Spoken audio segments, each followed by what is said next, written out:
واش بصح الطياره كتسد الودنين؟ الطياره كتسد الودنين، ولكن ماشي لكل الناس، ماشي كاع الناس كتسدوا لهم الودنين، غير بعض الناس. الاغلبيه اللي كتسدوا لهم الودنين هما اللي كيطلعوا للطياره وهما مروحين كيتسدوا، ولكن كتسد غير لواحد الوقيته اللي هي مؤقته.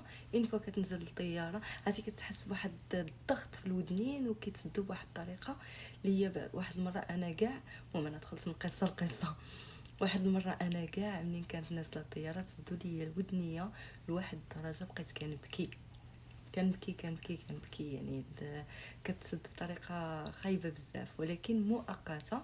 اون فوا كتنزل الطياره وكتمشى شويه في الارض ما كتجي توصل للكيس وهذا حتى كيتحلوا راسهم. النصيحه اللي غادي ننصح الناس اللي كتسدوا لهم الودنين ولا خايفين انكم تسدوا لكم ودنيكم وهي نازله الطياره، ديروا مسكه فمكم، بقاو تمضغوا فيها، كتساعد. ولا بقاو ديروا هكا بهذه الطريقه هذه حتى هي كتساعد. وبعد المرات الا تسدوا كاع تقفلوا، كنا حنايا كمضيفين كنديروا واحد الكاس فيه قطن سخون ولا كلينكس سخون لداخل، وكنديروها في الودن بحال هكا باش يساعد انه داك الاحساس ديال الضران ما يكونش. كتكون صعيبه وكتكون خايبه بزاف، ما نتمنى حتى شي واحد.